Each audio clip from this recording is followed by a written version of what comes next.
नमस्कार मेरे सभी प्यारे भाइयों बहनों, पीतम्बरा एजुकेशन चैनल पर आपका बहुत बहुत स्वागत, वंदन, अभिनंदन। आप सभी लाइक, कमेंट और सब्सक्राइब जरूर कर लें इस चैनल को, ताकि आपको ये चैनल के बनाए गए सारे वीडियोस नोटिफिकेशंस टाइम पर पहुंचते रहें। यह क्लास आपकी REET, MP TET, UP TET और अदर टेट एग्ज़ाम्स के लिए बहुत उपयोगी होने वाली है, क्योंकि इसमें ऐसे क्वेश्चन लाए जा रहे हैं जो कि आपको आपकी प्रतियोगी परीक्षाओं में ज़्यादा से ज़्यादा आने की संभावना है।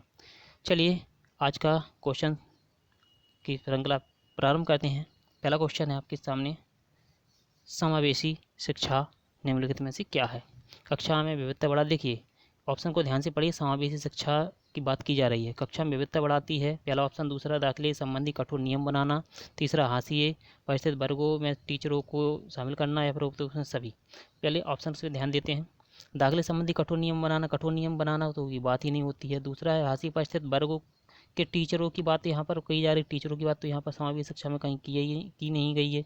इसलिए जब दो आंसर आपके कट जाते हैं तो तीसरा आंसर नहीं, उपरोक्त में सभी भी नहीं होगा। इसलिए आपका ऑप्शन बचता है केवल कक्षा में विविधता बढ़ाती है।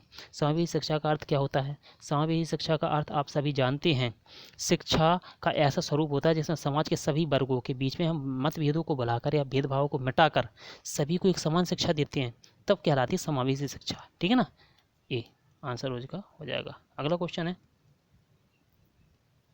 दूसरा क्वेश्चन ये रहा आपके समक्ष जी। आंसर दीजिए। अनुसूचित जाति के लोगों को सामाजिक गतिशीलता से वंचित रहने का कारण क्या है। अनुसूचित जाति के लोगों की बात हो रही है और गतिशीलता से वंचित रहने का क्या कारण है। ध्यान से दीजिए आंसर, कोई हड़बड़ी में नहीं, आराम से आंसर दीजिए, बिल्कुल आंसर सही आएंगे यदि आप दिमाग का इस्तेमाल करके तसल्ली से आंसर दीजिए, क्योंकि आप भी घर पर बैठ के आंसर दे रहे हो, कहीं परीक्षा हॉल में नहीं, लेकिन फिर भी आपको अलर्ट रहना है। देखिए, वंचित रहने का कारण क्या है। व्यक्ति में रूढ़िवादी परंपराएं हाँ रह सकती हैं, स्वयं को समाज से अलग रखना ये कोई कारण नहीं होता है। वंचित रहने की बात हो रही है, मानसिक रूप से कमज़ोर होना। लेकिन यदि शिक्षा से वो वंचित है ना, तो ये सारी चीज़ें आ जाएं। देखिए, शिक्षा से वंचित रहना, जो व्यक्ति शिक्षा से वंचित रहेगा उसमें रूढ़िवादी परंपरा आएंगी। हो सकता है वो समाज से भी अलग रहे, हो सकता है वो मानसिक रूप से कमज़ोर भी हो, या फिर कोई भी कारण रह सकता है, लेकिन शिक्षा से वंचित रहना सबसे ठोस मजबूत कारण है। इसलिए ये आंसर हो जाएगा, क्योंकि व्यक्ति, परिवार और अन्य श्रेणी के लोगों का समाज के एक वर्ग से दूसरे वर्ग में गति को सामाजिक गतिशीलता कहते हैं, और इस गतिशीलता से समाज के बीच में जो भेद होते हैं वो समाप्त हो जाते हैं। साथ ही विभेद के लिए जिम्मेदार जाति, पंथ आदि को नकार दिया जाता है। सामाजिक गतिशीलता के अभाव के पीछे सबसे बड़ा कारण क्या है कारण, शिक्षा का अभाव, जिससे आज भी समाज का एक वर्ग क्या है, वंचित है जी। अगला क्वेश्चन ये है आपके सामने जी। बिल्कुल, हाँ आंसर तो देती रहिए आप। कमेंट बॉक्स में ज़रूर बताना मुझे कि आपके जो 15 क्वेश्चन जो मैं आज सॉल्व करा रहा हूँ, तो 15 क्वेश्चन में से कितना हो रहा है। अगर आप कमेंट करके मुझे बताएंगे कि 15 से ज़्यादा करवाइए, 30 की क्वेश्चन सीरीज फिर से शुरू कीजिए, तो मैं 30 क्वेश्चन की सीरीज फिर से शुरू कर दूंगा, लेकिन आप कमेंट में मुझे बताइए जी। निम्नलिखित में से कौन शारीरिक रूप से विकलांग बालकों की श्रेणी में नहीं आता। देखिए, शारीरिक रूप से विकलांग बालकों की बात हो रही है, दृष्टि दोष युक्त छात्र, या फिर श्रवण दोष युक्त छात्र, या मानसिक दोष युक्त छात्र, या वाणी। देखिए, इसमें दृष्टि दोष है, ये विकलांगता में आएगा, ठीक है। श्रवण दोष विकलांग में आएगा, वाणी दोष विकलांग में आएगा, लेकिन मानसिक दोष युक्त छात्र विकलांग में नहीं आएगा, ठीक है ना। बात समझ में आ रही है कि नहीं आ रही है। नहीं आए तो कमेंट में ज़रूर पूछिएगा, मैं कोशिश करूंगा। देखिए, शारीरिक निरोगता क्या है, व्यापक शब्द क्या होता है इसका। यह किसी व्यक्ति के शारीरिक, मानसिक और आंतरिक और बौद्धिक विकास में किसी प्रकार की कमी को बताता है, ठीक है ना। इसके लिए मनोविज्ञान में अशक्तता, निशक्तता, देखिए यहाँ विकलांगता की बात हो रही है यहाँ, और यहाँ पे जो मानसिक दोषयुक्त छात्र होते हैं और उसे अशक्तता कहते हैं, अशक्तता, ठीक है ना। बालक के विकास में दृष्टि दोष, श्रवण दोष और वाणी दोष बाधक होते हैं, जो उसके सीखने को क्या करती हैं, प्रभावित करती हैं। इसलिए मानसिक दोष हर शारीरिक रूप से विकलांग बालकों की श्रेणी में नहीं आता है, ठीक है ना। इसलिए इसका आंसर आपका सी एकदम सही हो जाएगा, इसलिए इसका आंसर हो जाएगा सी। अगला क्वेश्चन है आपका अगला क्वेश्चन है, अफेज्या किससे संबंधित है। अफेज्या किससे संबंधित है? जी बिल्कुल, आंसर दीजिए। अफेज्या, अफेज्या की बात हो रही है यहाँ पर। अफेज्या किस, मैंने पिछले वीडियो में भी आपको बताए थे अफेज्या, डिस्ग्राफिया, अलेक्सिया, डिसलेक्सिया, ये सारी मैं पहले ही आपको डिस्क्राइब कर चुका हूँ। अगर आपने पिछली वीडियो ना देखे हो तो वो देख लीजिए, आपको सारी चीज़ें अपने आप क्लियर हो जाएंगी। प्ले लिस्ट में डाल दिए गए हैं सारी वीडियो। जी, अफेज्या, अफेज्या किससे संबंधित है? भाषा एवं संप्रेषण अधिगम से, गंभीर तनाव की अवस्था से, लिखने की संबंधित असक्ता या पठन विकार संबंधी असक्ता, बताइए अफेज्या। जी, जिनको नहीं मिला हो पिछले वीडियोज जाकर देख सकते हैं, उसमें पूरा डिस्क्रिप्शन दिया गया है इन सभी का। जी, कोशिश तो करें आप, कोशिश करें। आंसर क्या हो जाएगा? देखिए, तनाव की स्थिति अफेज्या बिल्कुल नहीं कहलाती है। लिखने संबंधी असक्ता क्या कहलाती है? डिसलेक्सिया कहलाती है। क्या कहलाती है? डिसलेक्सिया, है ना, डिसलेक्सिया कहलाती है। और पठन संबंधी विकार क्या कहलाता है? चलिए ये मैं आपके लिए क्वेश्चन छोड़ता हूँ, पठन संबंधी विकार आप बताएंगे, क्योंकि मैं ऑलरेडी बता चुका हूँ ये सब। इसलिए पठन संबंधी विकार आप सभी कमेंट करके मुझे ज़रूर बताएंगे कि क्या होता है, क्योंकि मैं पिछली वीडियो में बता चुका हूँ। इसका सही आंसर हो जाएगा भाषा एवं संप्रेषण अधिगम की अशक्तता, ये अफेज्या कहलाता है। अफेज्या का मैं और आज फिर से बता दे रहा हूँ। अफेज्या को हिंदी में बलाघात भी कहते हैं। क्या कहते हैं? अफेज्या को हिंदी में बलाघात भी कहते हैं, बलाघात, ठीक है ना। अफेज्या को हिंदी में क्या कहते हैं? बलाघात कहते हैं। यह मस्तिष्क की ऐसी विकृति होती है जिसमें व्यक्ति को बोलने, लिखने और बोले गए शब्दों को लिखे हुए पाठों को समझने या फिर प्रकट करने में क्या होती है? अस्पष्टता होती है, अस्थायी विकार उत्पन्न होता है। भाषा क्या होता है? संप्रेषण अधिगम अशक्तता अफेज्या से संबंधित होती है। जी, आवाज़ में यदि कोई प्रॉब्लम हो तो मुझे बताएं ज़रूर, मैं इसकी क्वालिटी और सुधारूंगा। क्वेश्चन आज के कैसे हैं, आप लोगों को कैसे लगे, ज़रूर मुझे बताएं। 20 नंबर का क्वेश्चन है, प्रतिभाशाली होने का संकेत निम्नलिखित में से क्या नहीं है? प्रतिभाशाली होने का संकेत निम्नलिखित से क्या नहीं है? देखिए, विचारों में सृजनात्मकता, ठीक है, सृजनात्मकता को तो ज़्यादातर लोगों के में होती है, अपनी अपनी सृजनात्मकता होती है, प्रत्येक व्यक्ति में होती है सृजनात्मकता। दूसरों के साथ, देखिए यहाँ पे क्या क्वेश्चन कहा गया है? नहीं है, प्रतिभाशाली होने का संकेत नहीं है, ये बताना है। सृजनात्मकता होगी तो भाई वो तो क्रिएटिव, क्रिएटिव बालक को क्या गया? फिर क्रिएटिव बालक जो होता है वो प्रतिभाशाली होता है, ठीक है। तो इसलिए पहला आंसर नहीं होगा इसका, पहला ऑप्शन तो होगा ही नहीं, क्योंकि यह नहीं पूछा गया। दूसरा, दूसरों के साथ लड़ना या फिर अभिव्यक्ति में अनूठापन, अनूठापन होगा तो भी तो वो प्रतिभाशाली होगा, है ना। कौतूहल, जब वो अलग ही काम करेगा कौतूहल होगा। लेकिन लेकिन लेकिन अब ऑप्शन क्या बचता है आप सभी के सामने, बताइए। जी जी जी बिल्कुल, दूसरों के साथ लड़ना, ये क्या है? ये प्रतिभाशाली होने का कोई कारण है क्या? कोई संकेत है क्या? नहीं है, ठीक है ना। इसलिए इसका आंसर ये हो जाएगा। समान रूप से जो सभी बालक होते हैं वो समान होते हैं। कैसे होते हैं? समान होते हैं। लेकिन जब मानसिक मनोवैज्ञानिक दृष्टि से उनका हम बौद्धिक परीक्षण करते हैं ना, तो उनकी मानसिक क्षमता में अंतर दिखाई देता है। इसलिए बुद्धि परीक्षण पर उच्च बुद्धि क्षमता बालक प्रतिभाशाली होते हैं। और क्या होता है भाई, और बताइए, उनके विचारों में क्या होता है? सृजनात्मकता भी होती है, अभिव्यक्ति में अनूठापन भी होता है, मानसिक कौतूहल भी दिखाई देता है। इसलिए इसका आंसर क्या हो जाएगा? बी आंसर बिल्कुल सही हो जाएगा, क्योंकि यहाँ पर नहीं पूछा गया है, इसलिए यहाँ पे क्या पूछा गया था? नहीं, इसलिए इसका आंसर बी हो जाएगा। बिल्कुल ध्यान से केयरफुली पढ़ते रहिए। जी, क्वेश्चन आज का देखिए, 21 नंबर क्वेश्चन। 21 नंबर क्वेश्चन, तर्कणा कितने प्रकार की होती है? ये भी मैं पहले बता चुका हूँ आप सभी को, तर्कणा कितने प्रकार की होती है। आंसर बताइए जी, आंसर बताइए जी। चलो, जिनका आंसर डी आ रहा है, बिल्कुल बिल्कुल सही, एब्सोल्युटली राइट। तर्कणा होती है 5 प्रकार की, 5 प्रकार की। चलिए मैं आपको बता दे रहा हूँ कि नाम भी लगे हाथों नाम बता दे रहा हूँ। 5 के नाम क्या हैं भाई? पहला होता है निगमनात्मक, निगमनात्मक, निगमनात्मक हो गया पहला। दूसरी तर्कणा कौन सी होगी भाई? आगमनात्मक, आगमनात्मक, ठीक है। तीसरी कौन सी होगी? तीसरी होगी आपकी आलोचनात्मक। कौन सी? आलोचनात्मक, ठीक है ना, तीसरी आलोचनात्मक होगी। चौथी कौन सी होगी? चौथी होगी आपकी सादृश्यवाची, सादृश्यवाची। और पांचवी कौन सी होगी? ये होगी आपकी विसंभाव्यता, ठीक है ना। ये सभी तर्कणा के 5 प्रकार हैं। अगला क्वेश्चन, सीखने की किस विधि में प्रतिपादन बेंदुरा द्वारा किया गया? सीखने की किस विधि का प्रतिपादन बेंदुरा द्वारा किया गया है? 22 नंबर का क्वेश्चन है, जल्दी बताइए। विवेचना विधि, प्रेक्षण विधि, पुनः निरीक्षण विधि, या आगे करके सीखना। देखिए, हाँ, आंसर आना चाहिए आप सभी के आंसर जी। जिनका आंसर बी आ रहा है बिल्कुल सही है, जिनका आंसर बी आ रहा है बिल्कुल सही है। प्रेक्षण द्वारा सीखना, है ना। सीखने की प्रेक्षण विधि का प्रतिपादन किसने किया था? अल्बर्ट बंदूरा ने किया था। किसने किया था? अल्बर्ट बंदूरा ने किया था। बंदूरा जो बेंडूरा थे, बेंडूरा का यह के मानना था कि मानव अपने वातावरण के द्वारा ही कुछ ना कुछ सीखता है, और साथ ही वह समाज को भी सिखाता है। ये भी उन्हीं ने कहा था। किसने कहा था? अल्बर्ट बंदूरा जी ने। ठीक है, इसलिए इसे सामाजिक अधिगम भी कहते हैं। सामाजिक अधिगम का सिद्धांत दिया था, मैंने आपको बताया भी थी। आप पिछली वीडियो देखिए, देखा ही करिए, आप पिछली वीडियो देखिए, उसमें आपको पूरा बताया गया है इसके इनके बारे में। अगला क्वेश्चन है, किस व्यवहारवादी मनोवैज्ञानिक ने शिक्षण का पुनर्बलन सिद्धांत दिया? शिक्षण का पुनर्बलन का सिद्धांत, मैंने ये सारी इनके भी सारी डिस्क्राइब की। आप पिछले वीडियो में जाकर देखिए, ये सारी चीज़ें आपको डिस्क्राइब की हुई हैं जी। इतनी मेहनत तो करना पड़ेगी, थोड़ा बहुत तो भाई प्ले लिस्ट में जाके खोलना पड़ेगा, देखना पड़ेगा, टाइम तो देना पड़ेगा, है ना जी। 23 नंबर का क्या है? व्यवहारवादी मनोवैज्ञानिक ने शिक्षण का पुनर्बलन सिद्धांत दिया। किसने दिया पुनर्बलन का सिद्धांत? ये तो देखते ही आ जाना चाहिए भाई आपको।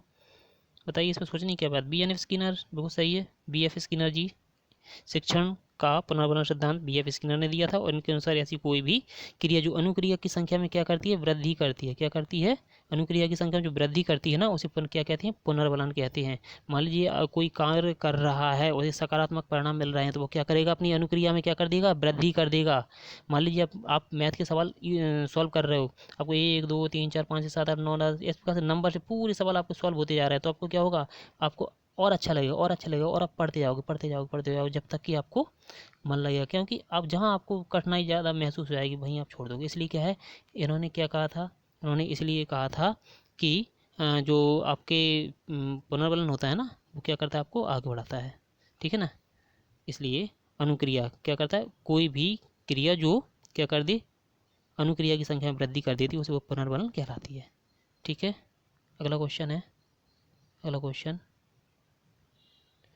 पीतम मेरे क्वेश्चन चैनल पर आप सभी के लिए 25 नंबर का क्वेश्चन ये है। क्वेश्चन है, शिक्षण प्रक्रिया में निम्नलिखित में किसका भली प्रकार ध्यान रखना चाहिए?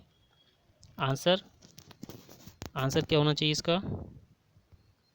बताइए। गृहकार की जांच करना, पहला है विद्यार्थियों की सक्रिय सहभागिता, दूसरा है गृह कार्य जांच में लगना, या अनुशासन और नियमित उपस्थिति, या फिर विषय वस्तु का कठिनाई स्तर। बताइए, बताइए, आंसर बताइए जी। इसमें क्वेश्चन क्या पूछा गया है? शिक्षण प्रक्रिया में निम्नलिखित में से किसका भली प्रकार ध्यान रखना चाहिए? ध्यान रखना है अपने को किस चीज़ का? गृह कार्य का ध्यान जांच में लगन, ये कोई बात नहीं होती है। गृह कार्य घर के लिए, अनुशासन और नियमित उपस्थिति। लेकिन यहाँ पे ध्यान किस क्या कहा गया है? किसका भली प्रकार ध्यान रखना चाहिए, इसलिए ये वाला ऑप्शन भी नहीं होगा। विषय वस्तु का कठिनाई स्तर, नहीं, ये कोई मायने नहीं रखता, बल्कि ये है विद्यार्थी क्या होना चाहिए? सक्रिय सहभागिता होनी चाहिए। विद्यार्थी क्या होना चाहिए? सक्रिय सहभागिता होना चाहिए। इसलिए वस्तुतः शिक्षण के दौरान जब हम किसी बच्चे को पढ़ा रहे हैं ना, शिक्षण के दौरान क्या होना चाहिए? वो सीखने की उच्चता को टीचर और स्टूडेंट के बीच में क्या होना चाहिए? सक्रियता होनी चाहिए, है ना। इसलिए किसी भी विद्यालय में सक्रिय सहभागिता को महत्व दिया जाता है ना, चाहे वह टीचर के स्तर पर हो या फिर विद्यार्थी के स्तर पर। इसलिए इसका आंसर हो जाएगा आपका ये नंबर। अगला क्वेश्चन है,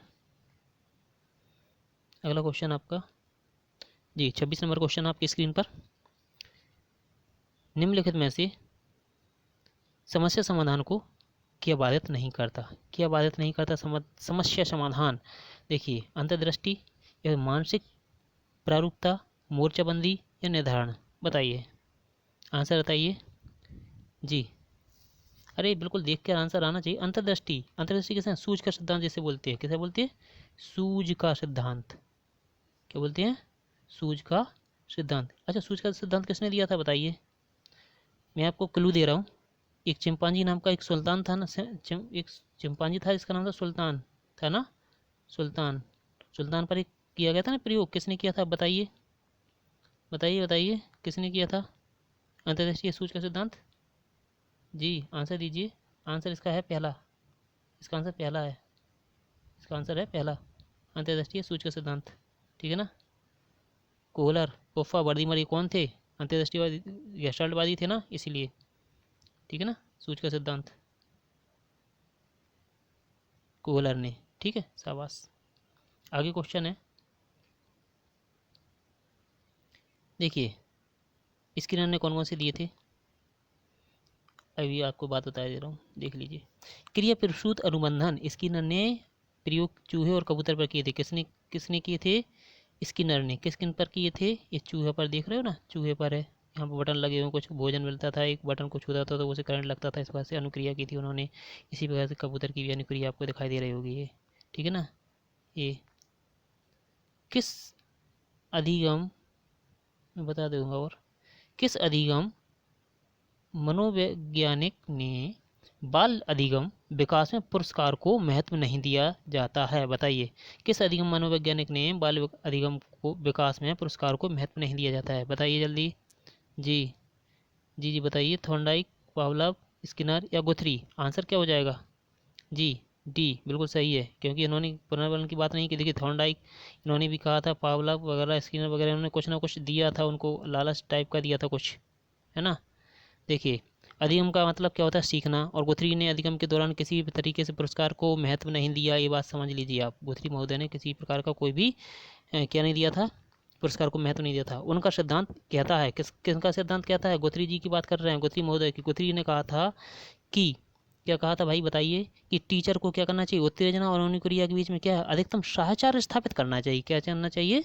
साहचर्य, सहचर स्थापित होना चाहिए भाई, सहचर, सहचर, सॉरी ये बड़ा हो गया, ये सहचर, सहचर। ठीक है ना। क्या करना चाहिए? सहचर स्थापित करना चाहिए, जिससे क्या हो? सीखने की प्रक्रिया और अधिक क्या होना चाहिए, हो जाती है? प्रभावशाली। क्या हो जाती है? प्रभावशाली हो जाएगी, है ना। ठीक है ना जी। अगला क्वेश्चन है, देखिए ये आप देख रहे हो, ये पावलव का सिद्धांत दिया था, ये आप देख रहे हैं ना, ये पावलव का सिद्धांत है।